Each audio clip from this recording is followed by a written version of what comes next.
పరమేశ్వర యమరాజి నివాస విఘ్నంబోగకొండ చోడ పరమేశ యమనగిరివాస విఘ్నంబోగకొండ చోడ పరమేశ ఆ బ్రహ్మపట్నవనాన్న శారద జగదంబ తీరగ్గాజమంత తిరిగడరావమ్మ పట్నవనాన్న శారద జగదంబ తీరగలజమంత తిరిగేరావమ్మ.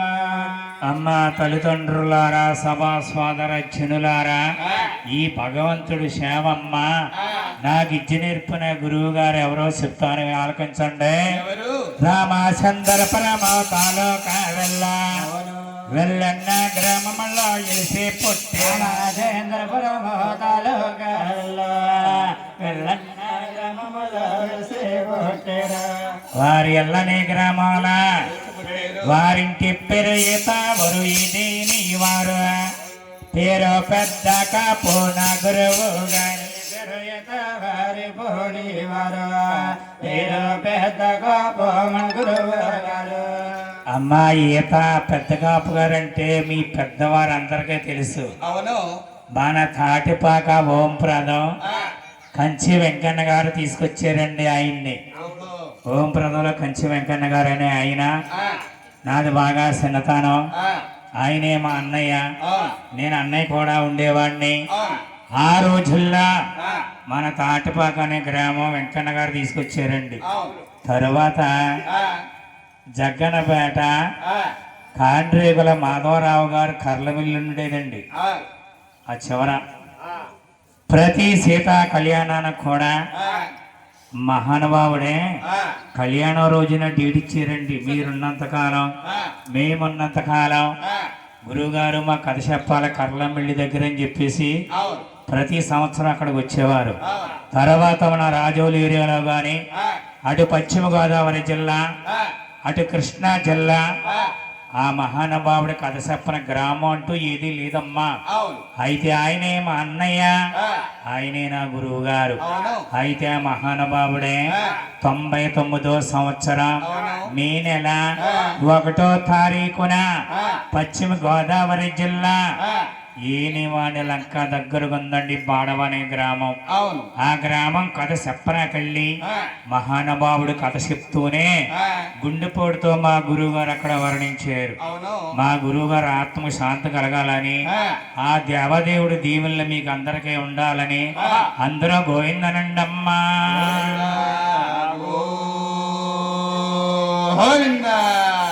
ఈ భగవంతుడి సేవ నాకే నాకు చేపను గురువా ఎల్లోరా గురువా ఉన్న గలవా గురువా గురుదల్లవయ్యా చేపను గురువా గురువా ఉన్న గలన గురువా గురుదల్లవయ్యా ఉన్న గలవా గురువా గురుదల్లవయ్యా.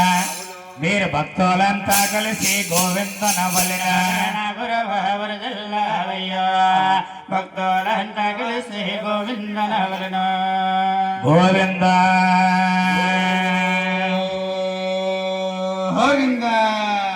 అమ్మ తల్లిదండ్రులారా, సభా సోదర జనులారా, భగవంతుడి కలియుగ దైవం కథ ఇది.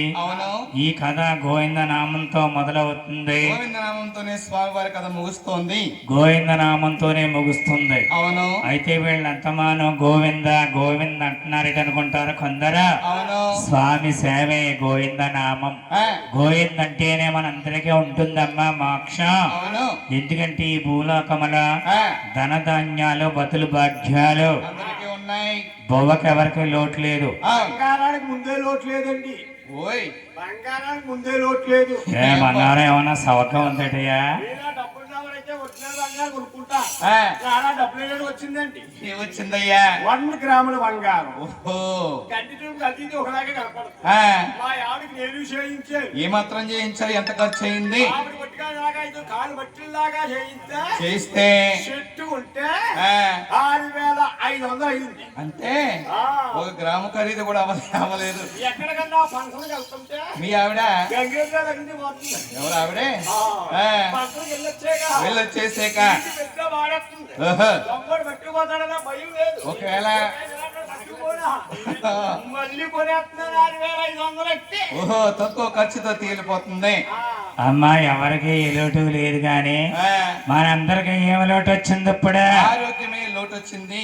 ఆరోగ్యమే మహాభాగ్యం. ఆరోగ్యం అంతంత మాత్రంగానే ఉంటుంది ప్రతి ఒక్కరికి. మనందరూ ఆరోగ్యంగా ఉండాలంటే ఆ, ఆనందంగా గడపాలంటే అవును. నేను అనమన్నప్పుడు ఆ, గోవిందంటే చాలమ్మా ఆ, మీకు ఆరోగ్యాన్ని స్వామిస్తారు, ఆనందాన్ని స్వామిస్తారు. మీ కుటుంబానికి సంతోషాన్ని ఏడుకొండ వారిస్తారు. గోవింద అంటే గోవిందంటే చాలమ్మా అవును. మనందరికీ అభయాలు ఆరోగ్యాలు ఇవ్వనాక ఎత్తైన కొండ పైన కలిసి ఉన్నారు 7 కొండల వారు. కలియుగ దైవం పైన ఉన్నారు కొండ పైన. అవును. నేను అనమన్నప్పుడు గోవిందనండి, అలాగే ఆ మోక్షాన్ని మీరు పొందండి అమ్మా. అలాగే అందరూ గోవిందనండి అమ్మా. గోవింద. ఈనాడు మీ చిన్నలకై పెద్దలకై మేము చెప్పే కదా, మీ అందరికీ కూడా తెలుస్తున్నది. ఇది కలియుగ దైవం 7 కొండల వారు మంగాదేవి కళ్యాణ కథ అని మీ అందరికీ తెలుసున్నదే. అవును. అయితే ఈ కథలో ఉన్నటువంటి మాధుర్యం ఎలా ఉంటుంది అనుకోవచ్చమ్మా. ఎలాగా? ఇది 1-2 గంటల కథ ఏమీ కాదు. అవును. నేను 9:30కి కథ బిగించేశాను. తెల్లవారుజామున 5 వరకు ఉంటుంది. తెల్లవారులమే మాట్లాడుతున్నామంటే మా మాటలు ఏమైనా చిన్న చిన్న పొరపాట్లు ఏమైనా రావచ్చేమో. మా ఎందు పొరపాట్లు వచ్చినా మీరందరూ మన్నించి స్వామి సేవ వినాలనే మా కోరిక. అయితే మన భారతదేశం మనమే భారతీయులం. మన హిందువుల సాంప్రదాయం. భగవంతునికి జ్యోతి అంటే ఎంతో ప్రీతటండి. అమ్మా మీరు చాలా మంది స్వామి కొండకు వెళ్ళారు, అవును. భగవంతుని దర్శించి వచ్చారు. అవును. స్వామి కొండ పైన ఎంత కరెంట్ ఉన్నా 7 కొండల్లో ఆయన ఉండే గర్భ గుడిలో మాత్రం కరెంటు ఉండదండి. అలాగా జ్యోతి వెలుగుతూ ఉంటుంది స్వామి సన్నిధిలో. జ్యోతి వెలుగులతోనే స్వామి దేవస్థానంలో దర్శనమిస్తారు భక్తులందరికీ. కలియుగ స్వామి నించు నుండి మనందరికీ దర్శనమిస్తారు ఆయన. అవును. కలియుగ వెంకన్న బాబుకి జ్యోతి అంటే ప్రీతని. అవును. మన అందరాల ఆ. ఒక పెళ్ళైనా ఆ. లోగులు కట్టుకున్నా, అవును. మేడ కట్టినా, ఆ. బిజినెస్ పెట్టినా, ఆ. ఒక అమ్మాయి కలిగిన, ఒక అబ్బాయి కలిగిన 5 కొంచాల సీని కొనుక్కున్నా, ఎవరి స్తోమతగా వారే స్వామి వారికి నూనె మొక్కుకుని 5 కేజీల డబ్బా అని చెప్పి మొక్కుకుంటారు. అవును. అనుకున్న ప్రకారంగా వారు నూనె తెచ్చి ఆ. కలియుగ స్వామికి కథ చెప్పింటారు. అవును. అయితే ఈనాడు మన ఆ. తాటిపాక వాస్తవ్యులు అవును. వారింటి పేరు చీకట్ల వారే. సేకట్ల వారే. ఆ. సేకట్ల వెంకట సుబ్బారావు గారు, ఆ. వారి కుటుంబ సభ్యులు అందరూ ఏకస్థులయ్యి వారి చిన్న అబ్బాయికి అంగరంగ వైభవంగా కళ్యాణం చేయించి అవును. ఈ కథకే ఆ. బుక్ చేసేప్పుడే దగ్గరగా ఆ. నెల వస్తుందండి నాన్న. అవును. మన తాటిపాక ఆ. సాయిబాబు గారి చేత నాకు డేట్ ఇచ్చి అవును. తరువాత మన సతీష్ గారు మాట్లాడి ఆ. భగవంతుడికి ఈవేళ సేవ చేయమన్నారు. అవును. ఈవేళ ఇక్కడ చెప్తున్నామమ్మా. ఆ. రేపు ఆ. ఎనువల్లంక అనే గ్రామం, నర్సాపురం తాలూకా. నరసాపురం దగ్గర ఎనువల్లంక. అవును. ఎనువల్లంక చెప్పిన తర్వాత ఆ. 11వ తారీఖున ఆలము. ఆలమూరు అనే గ్రామం, అవును. 12వ తారీఖున మళ్ళా రామరాజులంక. రామరాజులంక ఒక ప్రోగ్రాం, ఆ. పల్లెపాలెం అనే గ్రామం ఒక ప్రోగ్రాం అండి. అంతర్వేది దగ్గర. 2 ప్రోగ్రాలు. ఆ. అంటే మా అబ్బాయి ఒక కథకు వెళ్తారు, ఆ. ఇదిగో మేనల్లుళ్ళు, ఆ. మా అన్నయ్య గారు అబ్బాయిలు ఆ. వీళ్ళందరూ కూడా ఒక ప్రోగ్రాంకి వెళ్తారు. అవును. నేనేమో రామరాజులంకి వెళ్తాను. అవును. అయితే 16వ తేదీ వరకు కూడా ఆ. భగవంతుడి సేవలో మేము పాల్గొంటాం అమ్మా. అవును. ఎందుకంటే మీరు భక్తితో ఆలకించాలి, అవును. మీరందరూ బాగుండాలి, ఆ. మీరందరికీ స్వామి ఆరోగ్యాలు ఇవ్వాలి, ఆనందాన్ని ఇవ్వాలని. మీరందరూ సంతోషంగా ఉండాలని మేము సేవ చేస్తాం. అవును. అందరూ గోయిందనండి అమ్మా. గోవిందా. అమ్మ 7 కొండల వరకు కథ ప్రారంభం అవుతుంది. ఇక్కడి నుండి మధ్య మధ్యన చిన్న చిన్న ఆశయాలు ఉంటుంటాయి. ఆయుష్లో మీరంతా నవ్వండి. కథ మాత్రం శ్రద్ధగా ఆలకించండి. బాబు ఆపరేటర్ గారు. ఆ మోక్షాన్ని మీరు పొందండి. ఆ. బాబు రీసౌండ్ వస్తుంది నాన్న, లైట్ గా తగ్గించినానా నాయన. ఆ. శ్రీరామ రామ రావు రామ రామ హరి రామ రామ రాయి వచ్చే రామ రామ రామ రామ రాము హరి రామ రామ రామ రాము. మీరెవరు అబ్బాయి పల్లి మీది, మీ తల్లవర తండవరతో బట్టలు ఎవరు అబ్బాయి పల్లె మీద తల్లవర దండవరతో బట్టలు. నాయన ఇంతోడు సభలోని భక్తులున్న చోట ఆ. నీది ఏ ఊరా, ఓహో. ఏ పల్లె, ఆ. నీ తల్లవరా, అవును. నీ తండ్రి గారెవరా, ఆ. ఒకసారి చెప్పిన ఆయన. ఏమంటుకు 25 సంవత్సరాలు మా పాదాలు పట్టుకొలుస్తున్నా. అవును. ఏ రోజు ఆ రోజే చెప్పాలా, ఏ ఊరికి ఆ ఊరే చెప్పాలా. బాబు చిన్నప్పటి నుంచి నీ సేవ చేశా. సేవ అంటే ఏమిటి? భగవంతుడికి నేను దాసున్నని ఆ, సతీష్ గారు నాకు ఫోన్ చేసి అవును భగవంతుడికి కళ్యాణ కథ చెప్పమన్నారు. అవును గోవిందనామైనాలని ఆ, అదిగో తల్లిలో తండ్రులు కూర్చున్నారు. అవును. నీది ఏ ఊరా, ఆ. ఏ పల్ల, ఆహా. నీ తల్లవరా, ఆ. నీ తండ్రి ఎవరా, ఆ. ఒకసారి చెప్పినైనా అందరూ ఆలకింతారా. ఏమండి గురువు గారు, ఆ. ఈ కుంకున్న బస్తులు మిమ్మల్ని అడిగారు కాబట్టి, అవును. మీరు మమ్మల్ని అడుగుతున్నారు కాబట్టి నిజమే. నేను చెప్తున్నాను వినండి. ఎలాగా? అది విదేశ కాపల స్థలం దిగువ తిరుపతి. తిరుపతి స్వామి వారు ఉండే భూమి. మా తల్లి పేరిందేవి. తల్లి మా తల్లి తల్లి పేరిందేవి. తండ్రి తిమ్మరాజు తిమ్మరాజు గారు. గారు. ఓహో. మా తల్లి గారికి 7 అన్నాదమ్ములు జన్మాలయ్యాయి. ఆహా.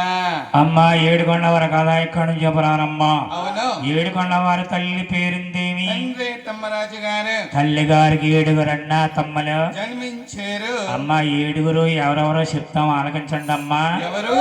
ఆ తులసూర గర్భాన గోవిందరాజు, ఆ 9 అమల పొడిగే గర్భాన గోవిందరాజు, 9 అమల పొడిగే ఉన్నాడు.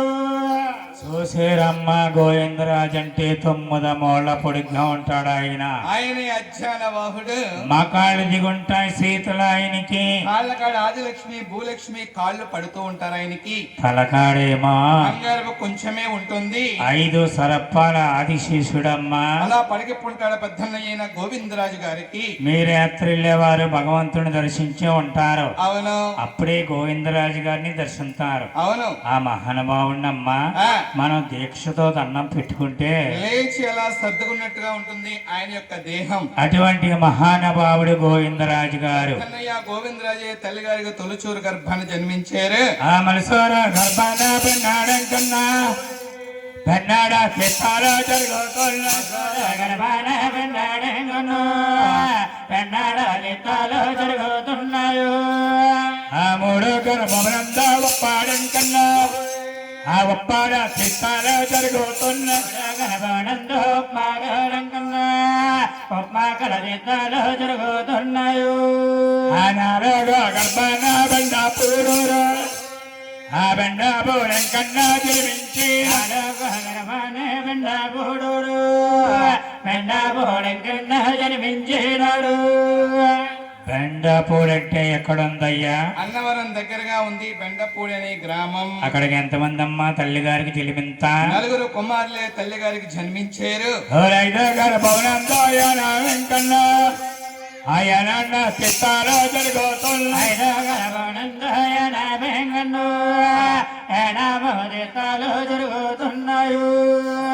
ఆయన వెంకనకమ్మ ఆ, లేవయ్యా లేవయ్యా ఈ కథలేవా ఏంటో లేకపోవటం. కల్లో మల్లో లేవు స్థానాలో లేవయ్యా లేవయ్యా నీ కథలు, కల్లో మల్లో లేవు స్థానాలు లేవు. ఆ తల్లి గర్భాన్ని 7 అన్నాదమ్ములు పుడతామేంటి? ఓహో. ఆ 7 వెంకన్న గారికి తల్లు మళ్ళు ఏ కారణం చేత లేవని లేవని ఇదిగో ఈ బౌండరీస్ మీద ఉన్న బస్సులు అడుగుతున్నా. ఫౌండేషన్. దానిలో అడుగుతుందని. బాబా ఆ, ఏన వెంకనక ఆ, కళ్ళు మళ్ళు ఇంటికి లేవా? ఆహా, నేను చెప్తున్నాను ఆలకించు. ఆ, కన్నా తల్లి పేరుందేవికి ఆ. 7 కుమారులు జన్మించారు. 7 జన్మించిన తర్వాత తల్లిగారన్నాదే, ఏమని? నాయన కుమారులారా, ఆ, ముందు ముందు జరిగేది కలియుగం. అవును. మీ పేరు చెప్తే తళ్ళు మళ్ళు ఉండాలి, దాని జపాలు ఉండాలి, నియమం నిష్ఠలో ఉండాలి. పూజలు కూడా మీకు ఉండాలి. అందుకు నాయన ఆ, రేపు మీరు ఉపవాసం ఉండాలంది. ఉపవాసం అంటే ఎలాంటిదమ్మా? ఉపవాసం అంటే నాయన ఆ, పచ్చి మంచినీళ్ళు కూడా తీసుకోకూడదు. 4 గారెలు తినొస్తే అల్లం చెట్టేసి గారెలు తింటాం, ఇడ్లీ తింటాం, దొరబాదుకుడా. గారెలు బూర్లు తింటే కళ్ళు పోతాయిరా అమ్మాయి ఇక్కడ. ఏ ఈ ఆడవాళ్ళతో ఏం చేస్తున్నారు అనుకుంటున్నాం? వీళ్ళందరూనా ఈ ఆడవాళ్ళంతా శనివారాలు చేసి సంఘాల మాటలు టిఫిన్ గా చేసుకుంటే మాయదారం ఉండా సీరియల్ కానీ మారిపోతాయేమో అని ఓహో. పొద్దున మీరు అన్నాం. ఆ. సంఘాల మాటలు తాళి పెట్టి చేస్తున్నారు ఒరే ఎవరు తిన్నారు అలాగా? ఆడవాళ్ళంతానే. ఇంకా ఏమే ఇంటి దగ్గర మీ ఆవిడ ఎంత ఉంది? అవునండి. ఉదయాన్నే వారం చేసి సాయంత్రం పులిహార అలా తింటున్నాం అలానే రోజు సాయంత్రం 5 అయిందనుకో మీ ఆవిడ 2 కళ్ళు కనిపించట్లేదు. అవునా? మన నువ్వు మీ ఆవిడ్ని చేయి పట్టుకుని టీవీ దగ్గర తీసుకెళ్తావంట. గురువు గారు ఇంకా మా సతీష్ చూసాడు మీ ఆవిడ తీసుకెళ్తాం. ఇద్దరు సతీష్లే. గురువు గారు ఎవరికి? నీకా? ఇంకే ఓ అది పెళ్ళైన కొత్తలోని కొత్తలో పూజలు పునస్కారం బాగా చేసి ఎవరు? మా ఆవిడే ఓహో మంచి బలంగా ఉండేది. ఉండి నన్ను చాలా గౌరవంగా కాకేసి ఏమనేది నిన్ను?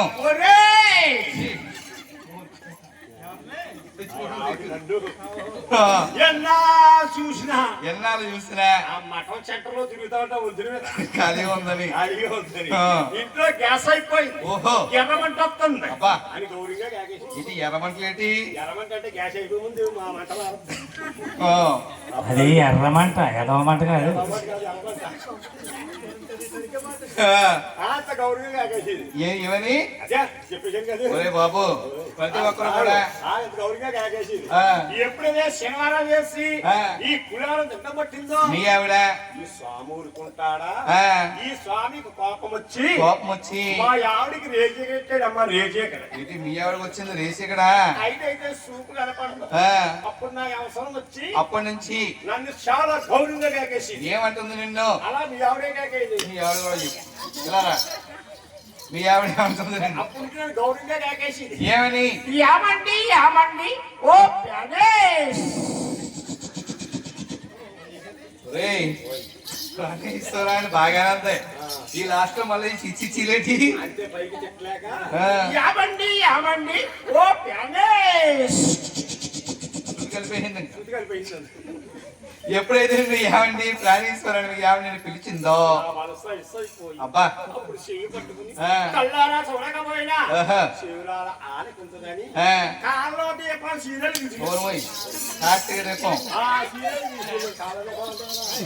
మరి అప్పుడే చూసాడు మా వాడు.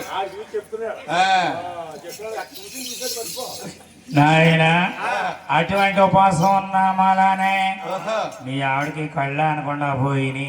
అటువంటి ఉపవాసం కాదమ్మా, నేను చెప్పింది కటిక ఉపవాసం. ఉంటావమ్మా. ఆ పక్కనే ముగ్గురు కూర్చున్నారు. పక్కనేమో ముగ్గురు కూర్చున్నారు. మయంగా కూర్చుని ఉన్నాడమ్మా యాన వెంకన్న.